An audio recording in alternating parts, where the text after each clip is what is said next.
August 2nd, 1990. Saddam Hussein's forces crashed through the defenses of oil-rich Kuwait.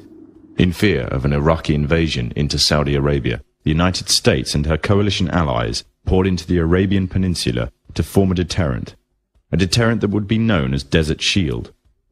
The result was a series of diplomatic talks, negotiations and counter-negotiations that rapidly declined into a no-hope situation.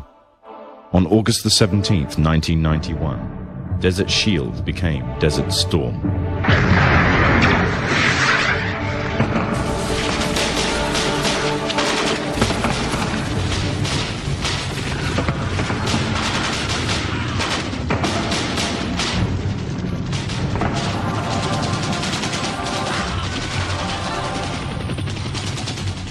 The conflict was witnessed by millions through the eye of CNN and the BBC, showing propaganda of the systematic eradication of Saddam's forces by a coalition far superior in technological, political, and economic power.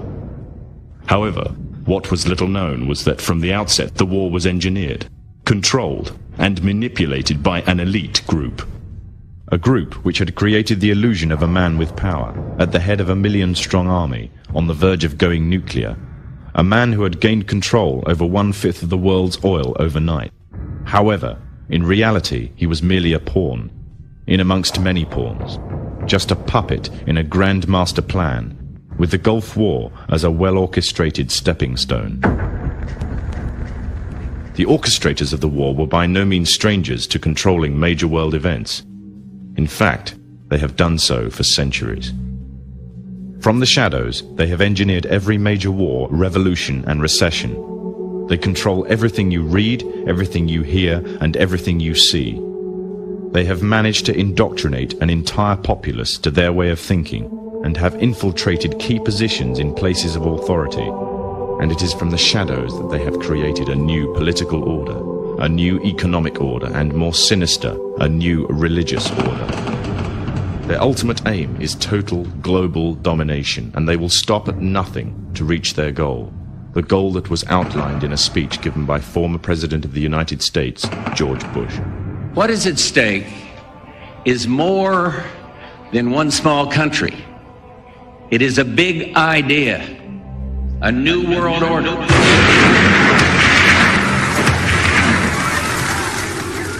However, the origins of this global plan were not created in the offices of the White House.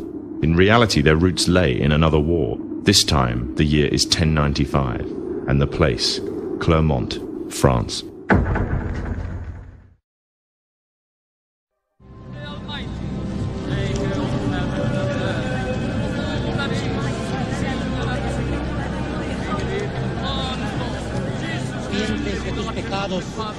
En el nombre del Padre, del Hijo y del Espíritu Santo. 11th century Europe was ruled by the Church, which held a firm grip on the hearts and minds of the people. This power enabled Pope Urban II to wage war on the Muslim Caliphate and crusade in what he called a War of the Cross, to recapture the land of Jerusalem. It had been under Muslim rule since the year 637, but in 1099 this rule was brought to a bloody and sudden end. In the name of the cross, women were raped and murdered. Children were put to the sword, and it is said that blood ran in the streets knee-high to the horses. Out of this land of bloodshed and terror, a group of men arose. Men that would stop at nothing to get what they wanted, no matter what the cost. 20 years after Jerusalem was taken, the Dome of the Rock was seized by a group of warrior monks calling themselves the Knights of the Temple of Solomon, or more simply, the Knights Templars.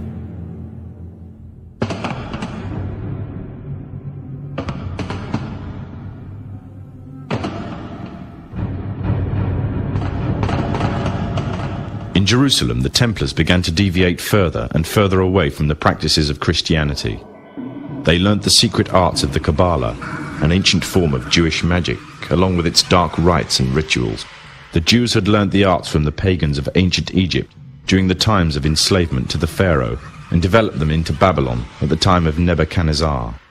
In 1307, King Philippe of France arrested them for charges of denial of Christ worship as well as magic. In 1314, Pope Clement V declared all Templars as heretics to Christianity, ordering all their properties to be seized. Their leader, Jacques de Morlaix, was captured and burnt to the stake. The Templars were cornered, and just when it seemed they were finished forever, a glimmer of hope arose from a seemingly certain end. They were to find a safe haven as well as an ally. But not in France. In fact, in a country in a desperate struggle for independence against the English. The country of Scotland.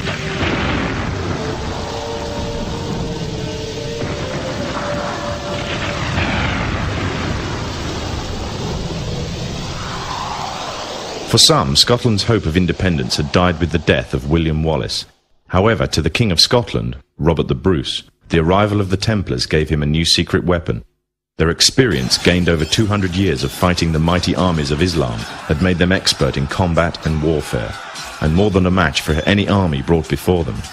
In 1314, the Templars, allied with Robert the Bruce and his army, took to the fields of Bannockburn in the long-awaited showdown with the English. Robert the Bruce's foresight paid off. The 25,000-strong English army suffered a humiliating defeat at the hands of only 6,500 men. The dream of an independent Scotland had finally been achieved. The Templars had brought themselves back from the brink of destruction, and never again would they allow themselves to be destroyed. This time they would control the country by controlling its kings, and in order to preserve their secret order, the Templars would have to die, or more precisely, the name would have to die. The Templars, who had escaped Europe, were finally laid to rest in Roslin Chapel, Scotland, which stands to this day as sign of their presence in Britain. Their descendants became the true power of Scotland. In 1603, the death of Queen Elizabeth I left England without an heir to the throne. By virtue of descent, King James V of Scotland became King of England. In doing so, Scotland and England joined to form a new kingdom, and the power that the Templars held over Scotland spread to give them a firm grip on the whole of Great Britain. For over 100 years, the Templars concealed their activities, fading into the background until they were little known and little remembered. However, they did not cease to keep a firm grip on Britain. All the time they were planning, regrouping, and infiltrating positions of power in all corners of the kingdom. In 1717, the Templars made their reappearance in Europe. They had grown in both number and strength, and were now ready to coin a new identity, free from their reputation of the past, and given credibility by none other than the monarchy and aristocracy of England. And the name they chose for themselves was a name that would be known by many, but understood by a few. This new name, the Freemasons. The new identity and the grandeur of its members afforded the Masons with respect and dignity. The first royal member of the Freemasons was Frederick, Prince of Wales. The latest members include Prince Philip, the Duke of Edinburgh, and consort to the current Queen of England, Elizabeth II, who herself is a grand patron to the Masons. However, behind closed doors, the Freemasons were free to indulge in the secret rites and rituals handed down to them by their ancestors, and these became the basis of their levels of membership, called degrees. The Freemasons were not content with power in Britain alone. Their ambitions were far greater. In the years to come, the world would witness Europe and America being plagued by wars and revolutions, each more devastating than the other. However, these would not be as commonly believed, the spontaneous effects of a downtrodden people, but in fact schemes created by the exclusive few, driven by hunger for absolute power. All this would take place from the very country from which they had fled centuries earlier, and would become the base for their global domination.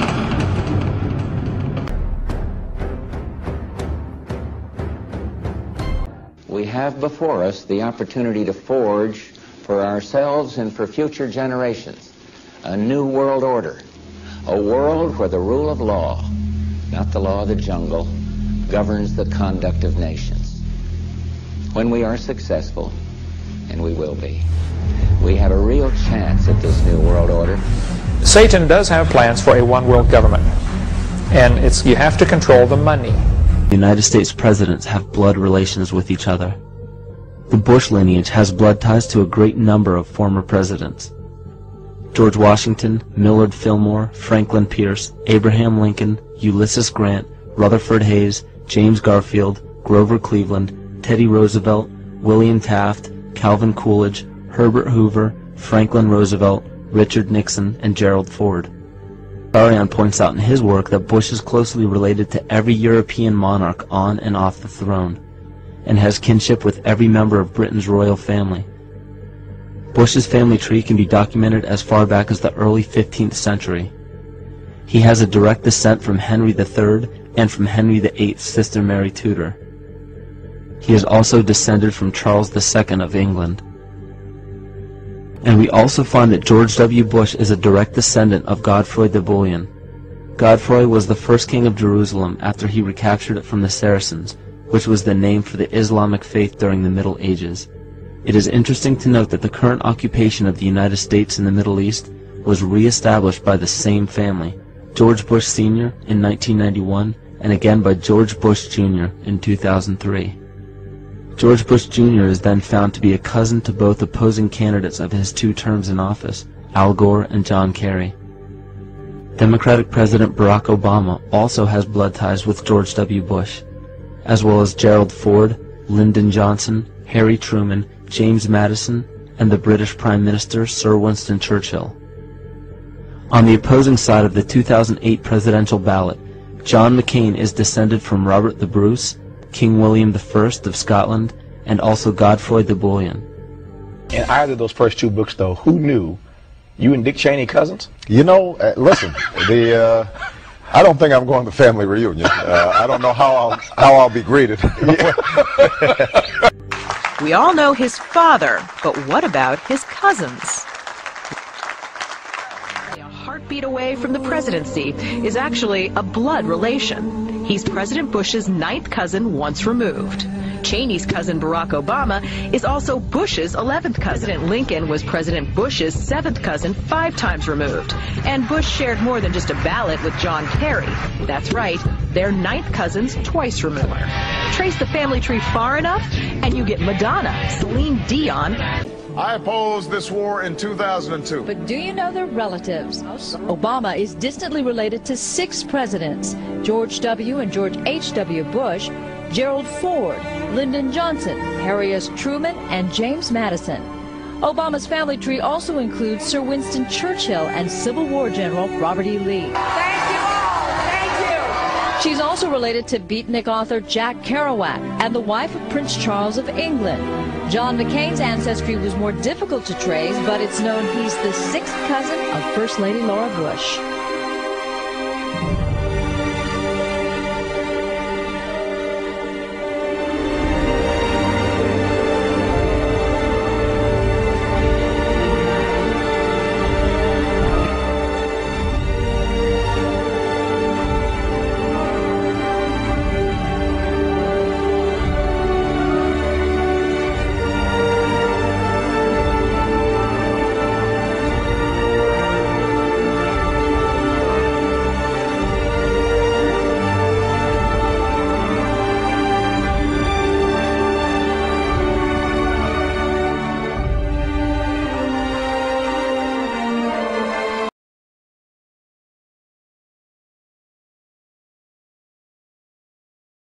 Illuminized Masonic symbolism is all over America.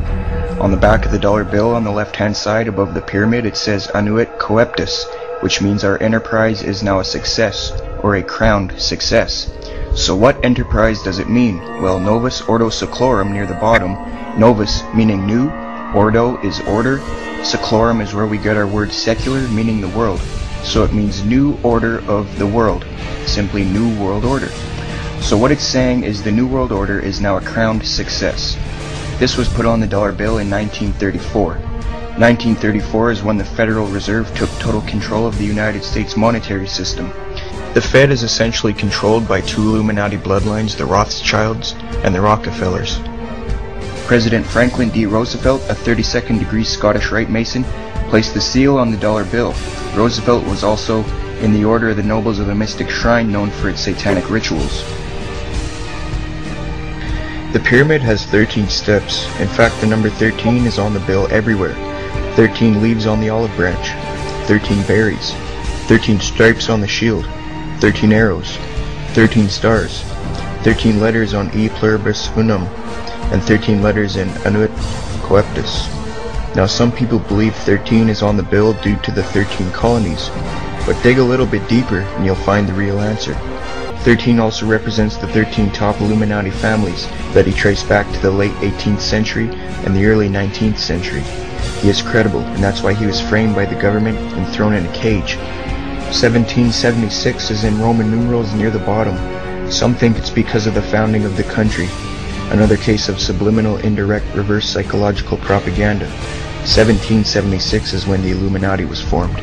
The New World Order. Another striking fact is that the eagle has 32 feathers on the right wing, the number of ordinary degrees of the Scottish Rite. There's 33 feathers on the left wing, representing the 33rd degree. The tail has 9 feathers, which represents the 9th degree of the York Rite. The eagle itself is a prominent icon in Masonry, extensively used in the Scottish Rite.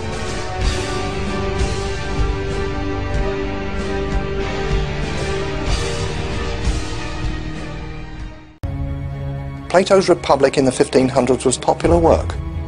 He said, if we could have a group of wise men who were well paid to rule over the people, then there would be no corruption. And so they had to go into a secret society. It's estimated close to 5 million men are involved in Freemasonry here in North America.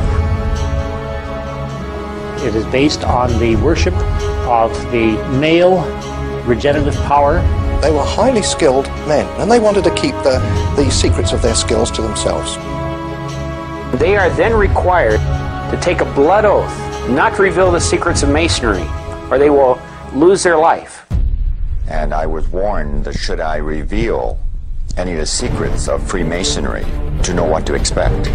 I went in there with all good intentions, thinking I was entering into a fraternity. He does not know at all what he is being initiated into. It's not even mentioned. And they get into it naively, not realizing that it is a religious organization designed for very specific spiritual purposes. I thought it was a Christian organization. Their own leaders have consciously lied and deceived to them because they do not want them to know the true teachings of Masonry.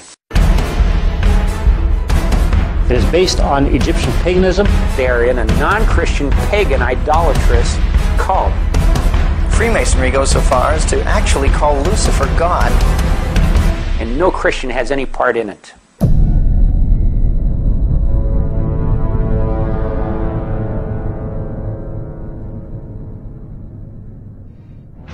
Now, the elite of the world, such as Bilderbergers, high-level Masons, CFR attendees, and Trilateral Commission attendees, all meet up with each other once a year at a place called the Bohemian Grove. The Grove is a 2,700-acre secluded area in the woods of Monterey, California. The fact is, there is irrefutable evidence that satanic ritual goes on inside the Bohemian Grove. Here is a photo of Masonic coffin ritual being performed in front of a shrine of the devil. Now, a documentary filmmaker and radio talk show host from Austin, Texas, Alex Jones, snuck into the Bohemian Grove in the year 2000 and filmed this satanic ritual, known as the cremation of care. Notice the 50-foot stone idol. Notice the red, black, and white robes. Notice the fire and the satanic sacrifice. Now, there's a debate on what the idol represents. One camp says it's Moloch, the god of child sacrifice in the Old Testament, due to the nature of the ritual and the sacrifice near the belly of the idol. But in my research I found that it is not actually Moloch. The owl is a symbol of Minerva. You see, Dionysus of ancient owl. Similarly, child sacrifice was also involved in this cult. The owl became an important Illuminati symbol in 1776 and was adapted to the name of the Illuminati degree known as Minervals.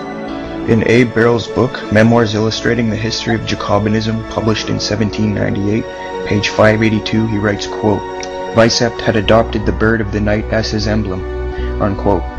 The owl represents wisdom, so what the elite are doing here is sacrificing something to Minerva, the owl of wisdom, and at the same time getting rid of their conscience and their care. Genesis 2:9 tells us that the tree of knowledge to which the deceitful serpent falsely attributed so the elite want the knowledge that God is not willing to give them, and they are willing to do satanic sacrifice to the false god of wisdom, the owl Minerva, who is in turn the serpent or the devil who offers knowledge. What kind of knowledge could they want? Maybe they want to know how to complete the New World Order Weishaupt started. Either way, Moloch or Minerva worship is satanic. They both have child sacrifice. They're wearing black, red, and white cloaks and practicing idol worship. This Minerva is Satan in disguise.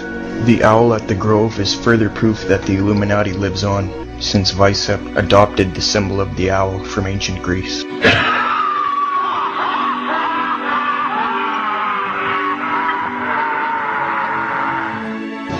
Listen, I am a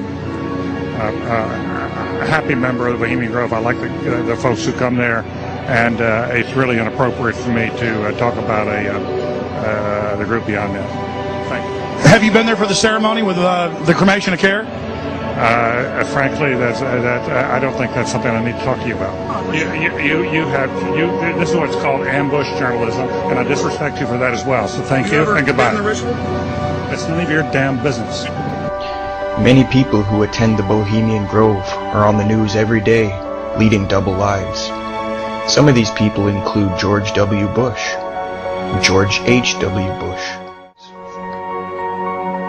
What do you want me to talk about?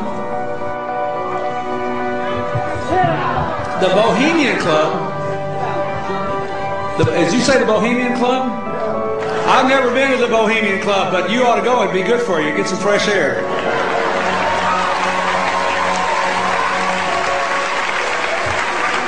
Here's a New Statesman news report that tells us that Bill Clinton has gone to the Bohemian Grove. Bill Clinton is a lying piece of garbage.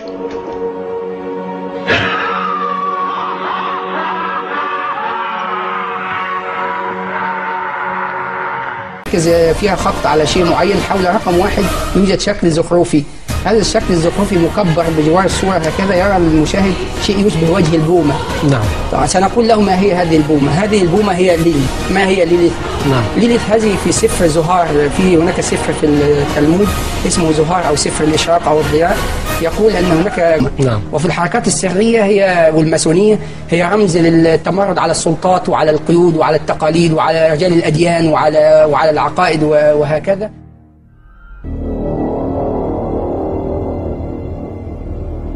You were both in Skull and Bones, the secret society. It's so secret we can't talk about it. What does that mean for America? Also in the street plan of Washington, you find pentagrams. So here we have two pentagrams in the street plan of Washington. The top one points into the Capitol building, and the one at the bottom points into the White House. This is a political building, so we're told. In fact, it's a temple to a secret society, built by the Freemasons to a specific design, Congress, the Congress building. Where did it get its name from? Capitol Hill, from a sacred place of the Roman Brotherhood going way back called Capitoline Hill. And when Madeleine Albright, high priestess of this brotherhood, became Secretary of State, and she went across on her first overseas visit to Europe, she actually went to Rome and made an official visit, what for her would have been a pilgrimage to Capitoline Hill in Rome, and that's where we get Capitol Hill from. This is George Washington. In the last century, they decided they didn't have a decent statue of George, so instead of getting an American to produce one, they ordered it from Italy, from Florence. And when it arrived on the dockside, people were staggered, because here was George, the first president of the United States, depicted naked from the waist up with this cloth over his Bill Clinton's, and then pointing up one arm, pointing down the other. What's going on? Unless you realize where these people are coming from, it's inexplicable. Well, if you just hold that in your mind, arm up, arm down, naked from the waist up, and then Bill Clinton's covered in a piece of cloth, well, this is where it's coming from. This is the ancient depiction of the compilation of the negative force symbol that the Templars worshipped, or the high-level Templars worshipped anyway, called Baphomet. And this is why that they depicted George Washington in that way.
Illuminati is a global network of witch covens, black magicians, and Freemasons.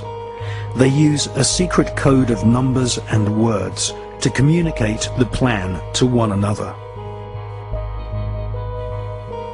They hold rituals right in the heart of the British Parliament and Washington, D.C. The Illuminati have designed the United States as the headquarters for their barbarous plan to bring about the apocalyptic prophecies of the Antichrist. I don't have a lot to respond except the fact that I am past master of my lodge and a Freemason, and I'm very proud of the fact. And I think it's interesting to listen to a debate that says that points toward Freemasonry as an occult when 36 of the 50 signers of the Declaration of Independence, all of the generals in Washington's army, and everyone who's participated in the Revolutionary War were basically Freemasons. And if you look at how the foundation of the country was put together, it's on Masonic principles.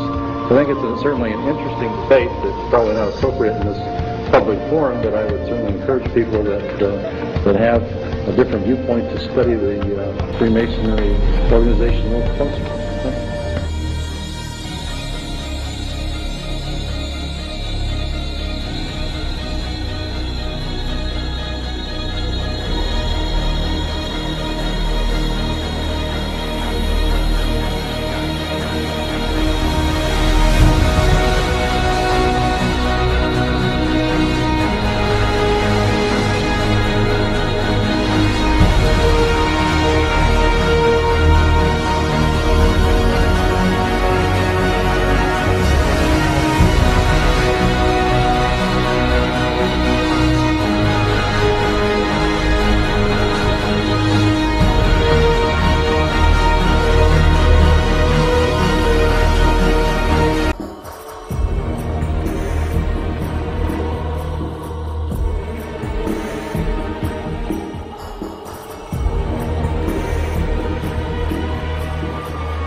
Let him who hath understanding reckon the number of the beast.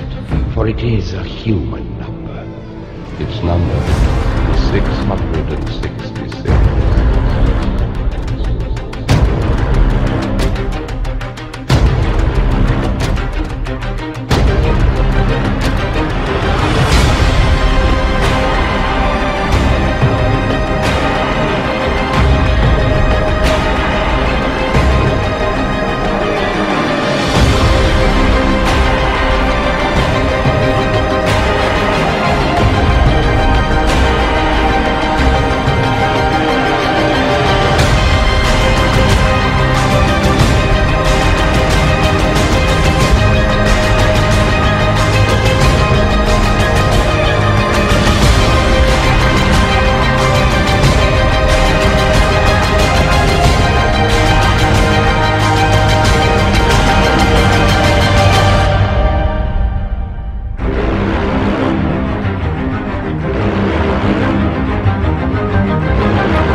thousands of years, the holy lands of the Middle East have run with blood.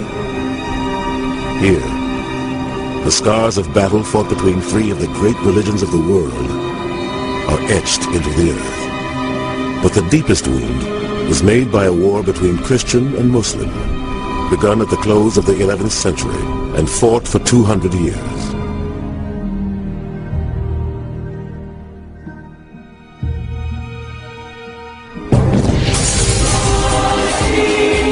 At stake, a tiny strip of land just a few hundred miles long, but with the greatest prize, Jerusalem.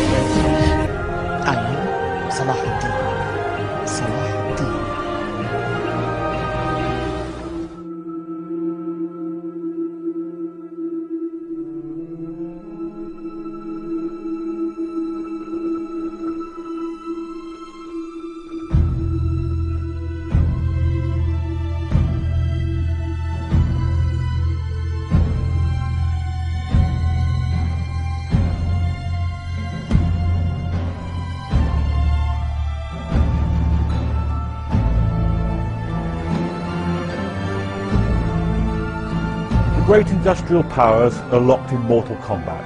Millions are dying in the trenches in Europe, but the consequences of the war are felt around the globe. The old, semi-feudal Ottoman Turkish Empire, already shaken by nationalist revolution in 1908, is falling to pieces. And disastrously, it's allied to Germany. The British and French are out to make the most of the collapse of the Ottoman Empire in the Middle East, and the British are out to protect the roots to the jewel in the crown, the British Empire in India. The British will promise anything to anyone if they think it will help them win the war. In 1915, Sir Henry McMahon, the British High Commissioner in Cairo, wants to encourage an Arab revolt against the Ottoman Empire. He writes to Sharif Hussein, "As for the regions lying within the proposed frontiers, in which Great Britain is free to act without detriment to her ally France, I am authorised to give you the following pledges on behalf of the government of Great Britain, and to reply to your note as follows. Great Britain is prepared to recognise and uphold the independence of the Arabs in all the regions lying within the frontiers proposed by the Sharif of Mecca." A year later, T. Lawrence of Arabia, writes an intelligence note to his British commanders and encouraged them to take the same course. He says it will be beneficial to us because it marches with our immediate aims: the breakup of the Islamic bloc, the defeat and disruption of the Ottoman Empire, and because the states that Sharif Hussein would set up to succeed the Turks would be harmless to ourselves. The Arabs are even less stable than the Turks, and if properly handled, they would remain in a state of political mosaic, a tissue of small, jealous principalities incapable of cohesion. When Britain left the Holy Land, she left like a thief in the dark. For the first time, for the only time in British history, there was no legal transfer of power from Britain to the successor state. In 1948, Britain acted as the midwife for the baby to be born. The European Jewish state of Israel, and to cause that state of Israel to become the ruling state in the world. Which island is it? An amazing thing has happened. The British government did something which was incredibly strange and mysterious. A Britain, which is now the prince of the secular world. The secular world takes religion out of politics. And Britain is the prince of the secular world. Britain issues a declaration known as the Balfour Declaration in November 1917, that it is the intention of His Majesty's government to work for the establishment of a Jewish national home in the Holy Land. Did you hear that? The only thing stranger than that ever occurred in history was the day that the cow jumped over the moon. Why would a secular state, which leads the world of secular states, declare its intention to work for the establishment of a Jewish national home, meaning a Jewish state, in the Holy Land? 2 months later, this was October 1917, in December 1917, it is a British army led by General Agoumi which defeats the Ottoman Islamic army and liberates the Holy Land. And when Agoumi entered into Jerusalem, the British general declared, "Today, the Crusades are over." Oh, but the Crusades were supposed to have been Christian wars. And you are now a secular state. You're not a Christian state, you're a secular state. How come a secular Britain is continuing a crusade started by the Pope 1,000 years before? That's strange. That is incredibly strange. Between 1918 and 1948, it is the island of Britain which ruled over the Holy Land on a mandate conferred by the League of Nations. And during that period of time, Britain opened the doors for the Jews of Europe to enter into the Holy Land and to reclaim it as their own. But now, the United States takes over from Britain as the new ruling state in the world. In the same way that Britain had a mysterious relationship with the Holy Land and with the Jews, the United States now has that mysterious relationship with the Holy Land and with the Jews. The first country in the world to recognize the state of Israel is the United States of America. It's not by accident. We are located at that moment in time when a day which is like a month is about to...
وصهرها لشعوب العالم في بوتقتها الأخلاقية والقانونية والأزياء والذي اسمه العولمة التي نعيشها الآن يعني. فطبعا الخطاب كما قلنا يعني مر علينا أكثر من 100 ويمكن 140 سنة واقترب من هذا، ففي تقريبا يعني مسار الأحداث في كل القرن العشرين يعني.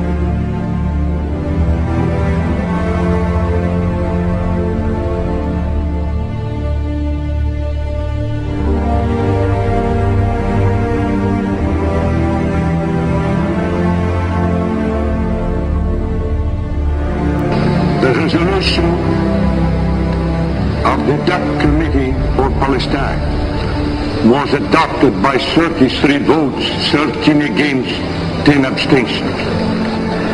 Not later than May 16th next, a provisional Jewish government will commence to function in cooperation with the representatives of the United Nations then in Palestine. When they colonize a part of the world. They do not leave, they do not decolonize until and unless they have put in place institutions which will ensure that that society will continue to be ruled by them, and in the process they seek to transform the rest of mankind into carbon copies of themselves. This never happened before in history. Understand what's happening here, then I've got peanuts in my head. When will I wake up? Muhammad said that a time would come when the whole world would gather around to plan the destruction of the Muslims, as if they were gathered around a table to take part in a meal. Today the nations of the world are doing just that, around the circular tables of the United Nations General Assembly Hall. That when we're dealing with the subject of the Antichrist, there is a lot of symbolism involved in it, religious symbolism, which needs to be interpreted.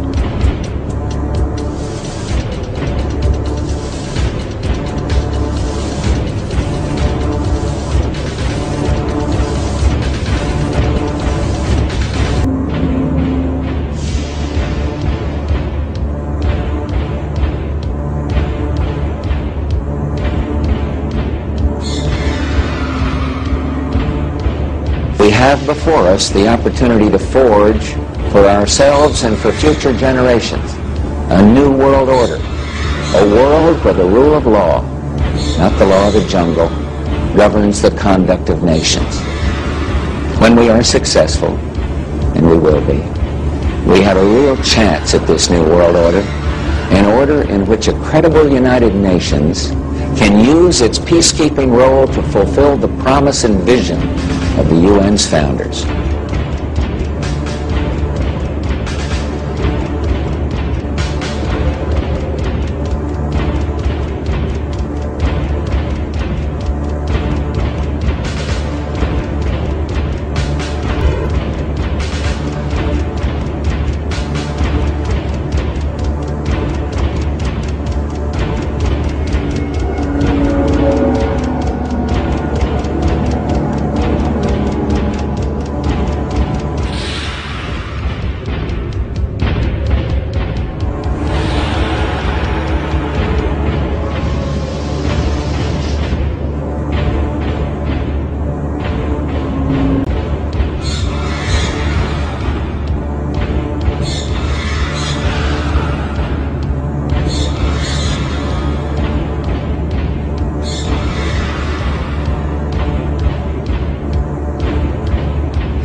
الكلمة الآن للأمين العام للجامعة العربية صاحب السعادة نبيل العربي. سيادة الرئيس. Thank you, Mr. President.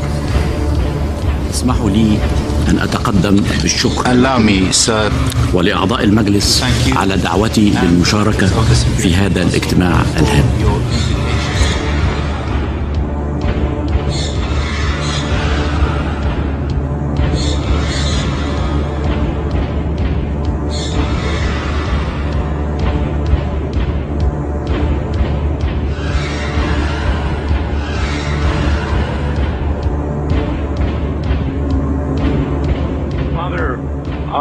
I've got an article here entitled "Two Eminent Churchmen Agree." Yes. That there actually is, this is a shocker to a lot of people. Yes. That there are satanic practices going on at the Vatican. Could that be true? Yes. You want to say that? If I was a lawyer and you were on the witness chair, I'd say, would you say it? It's out loud, yes. Yeah. Yes, it is. Now, when we say in the Vatican, it's at a certain level. And there's no doubt about it that there have been and still are practices that are formally venerating Lucifer, the prince of this world. There's no doubt about that. The people who are hanging out at the United Nations are just simply, in a nutshell, one word, they're Luciferian. And I'm just sorry to report that, but that's just what it is. And so all of the people today who are promoting the United Nations and the concept of world government, whether they know it or whether they don't, whether they're doing it for money or whether they're doing it for power or for whatever reason they're doing it, they are promoting the philosophy and the religion of the Antichrist. In 1986, Pope John Paul II gathered in Assisi, Italy, the leaders of the world's major religions to pray for peace. There were snake worshippers, fire worshippers, spiritists, animists, Buddhists, Muslims, Hindus, North American witch doctors. I watched in astonishment as they walked to the microphone to pray. The Pope said they were all praying to the same God, and that their prayers were creating a spiritual energy that was bringing about a new climate for peace. Robert McGinnis with the Family Research Council says it appears the hidden agenda is to unite people under one religious organization so they will peacefully accept UN goals such as population control, abortion rights, and one world government. A new world order.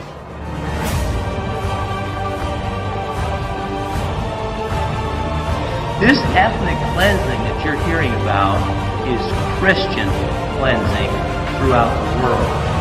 And as the Antichrist becomes more powerful, you're just simply going to see more and more and more of it. Now here, we have a picture of John Paul II hand in hand with the communist 33rd degree Mason, Nelson Mandela. So most all the blacks think that Nelson Mandela is the great black hope to South Africa. Here he is shaking hands with the communist Mikhail Gorbachev, who's also a Mason. We are in the middle of spiritual warfare. But the point is that I think some of us at least are here because we realize that there's a real problem today. But to people who are on the outside looking in, this is not what they see. They're watching leadership of the Catholic Church meet with members of the Communist Party, like Togliatti in Italy. And they're asking themselves, how can this be? I think we're in the last days. How we got here is anybody's guess, I suppose.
the truth.